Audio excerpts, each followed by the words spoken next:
বন্ধুরা, বাজারে কাঁচা আম শেষ হয়ে যাওয়ার আগে কাঁচা আম দিয়ে দারুণ স্বাদের এই রেসিপিটি একবার বানিয়ে দেখতে পারো। খেতে দারুণ হয় আর বানানোটা একদমই সহজ, খাটনিও খুব কম। তো চলো দেখে নেওয়া যাক রেসিপিটি। আমি নাফিসা আর তোমরা দেখছো flavour and fest by Nafisa. চ্যানেলে নতুন বন্ধু হলে রিকোয়েস্ট করব চ্যানেলটাকে সাবস্ক্রাইব করে পাশে থাকা নোটিফিকেশন বেলটাতে ক্লিক করে দিও পরবর্তী আপডেটগুলোর জন্য। আর যারা ফেসবুক পেজ থেকে দেখছো তাদেরকে অনুরোধ করব পেজটাকে প্লিজ ফলো করে দিও। তাহলে দেখো, তোমাদের সঙ্গে কথা বলতে বলতেই আমি অনেকটা কাজ এগিয়ে নিয়েছি। এখানে আমি 750 গ্রাম কাঁচা আম নিয়েছিলাম। আমগুলোকে মুখটা কেটে তারপর খোসাটা ছাড়িয়ে নিয়েছিলাম। নিয়ে এখন দেখো এরকম ছোট ছোট পিস করে নিয়েছি। এইভাবে সব আমটাকে পিস করে নিয়েছি। এবার এগুলোকে ওভেনের উপর একটা কড়াইতে নিয়ে নিলাম। অ্যাড করে দিলাম হাফ কাপ পরিমাণ জল আর সামান্য একটু লবণ। এবার এটাকে ঢাকা দিয়ে মিডিয়াম টু লো ফ্লেমে 5 থেকে 6 মিনিট রান্না করে নেব। 6 মিনিট পর ঢাকাটা খুললাম। দেখো আমগুলো একদমই সফট হয়ে গেছে। এখন গ্যাসের ফ্লেমটাকে একদম কমিয়ে দিয়ে স্প্যাচুলা দিয়ে আমগুলোকে এইভাবে স্ম্যাশ করে নিতে হবে। চেপে চেপে একদম এটাকে পেস্ট বানিয়ে ফেলতে হবে।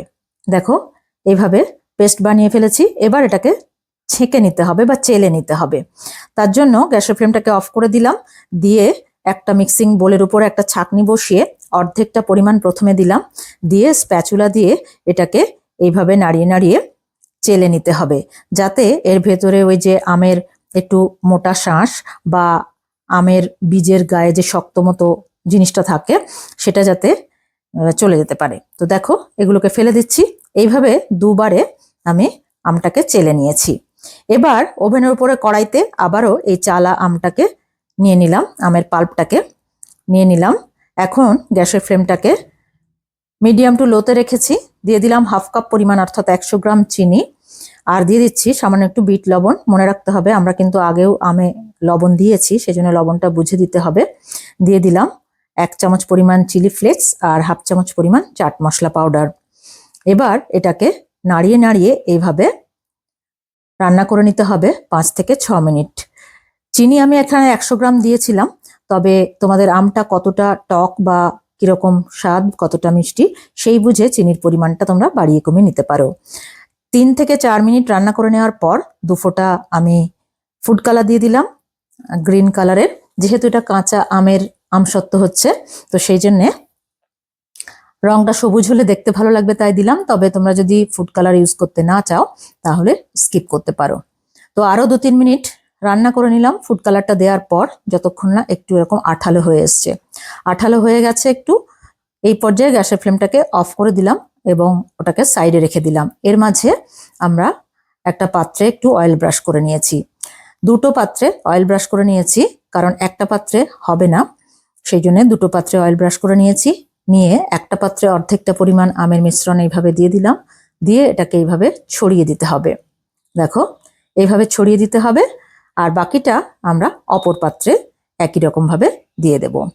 যাদের বাড়িতে রোদে শুকোনোর অপশান আছে তারা রোদে শুকিয়ে নিতে পারো, আর যাদের রোদে শুকোনোর অপশান নেই তারা ফ্যানের নিচে একটা রাত রেখে দিলেই দেখবে সুন্দরভাবে শুকিয়ে গেছে। তো এইভাবে কত সহজে, দেখলে তো আমের আমসত্ত্বটা রেডি হয়ে গেল। তো এইভাবে একবার বাড়িতে বানিয়ে দেখো, খেতে কিন্তু দারুণ হয়। তো আমার দুটোই রেডি হয়ে গেছে। আমার রোদে দেওয়ার অপশান আছে, সেজন্য আমি ছাদে 3 থেকে 4 ঘন্টা রোদে দিয়েছিলাম। 3-4 ঘন্টা পর ছাদ থেকে নিয়ে আসলাম। দেখো খুব সুন্দর শুকিয়ে গেছে। এবার এগুলোকে তুলে নেয়ার পালা। প্রথমে ছুরি দিয়ে এটাকে এইভাবে সাইডগুলোকে কেটে মাঝখানের অংশটুকু পুরোপুরি স্কোয়ার শেপ করে নিচ্ছি, মানে 4 কোণা পুরো শেপ করে নিচ্ছি ছুরি দিয়ে। দেখো একটুখানি লুজ করে দিলেই কিন্তু এটা সুন্দরভাবে উঠে আসবে। অনেকে বলে যে কাঁচা আমের আমসত্ত্ব উঠতে চায় না, তা নয়, এটা খুব সহজেই উঠে আসবে। বাড়িতে একবার বানিয়ে দেখো, কোনোই অসুবিধা হবে না। দেখো কি সুন্দর শুকনো হয়ে গেছে। এবার এগুলোকেও তুলে নিচ্ছি। একই রকম ভাবে আর একটাতে যেটা আমরা বসিয়েছিলাম সেটাকেও একই রকম ভাবে তুলে নিচ্ছি। এবার এগুলোকে আমরা ছোট ছোট টুকরো করে নেব। বাজারে যেভাবে বিক্রি হয় সেভাবেই একটার উপরে আর একটা রেখেও তোমরা এটা সংরক্ষণ করতে পারো। আর আমি এখানে একটু এইভাবে গোল গোল করে নিচ্ছি। দেখো রোল করে নিচ্ছি। এইভাবে 3 থেকে 4 সপ্তাহ কিন্তু এটাকে সংরক্ষণ করে খাওয়া যায়। তো এইভাবে সবগুলোকে একই রকম ভাবে গোল করে নিচ্ছি।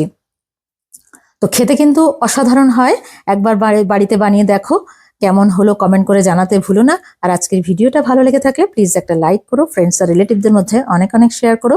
চ্যানেলের নতুন বন্ধু হলে রিকোয়েস্ট করবো চ্যানেলটাকে সাবস্ক্রাইব করে দিও, আর যারা ফেসবুক পেজ থেকে দেখছো পেজটাকে প্লিজ ফলো করে দিও। Thank you so much for watching.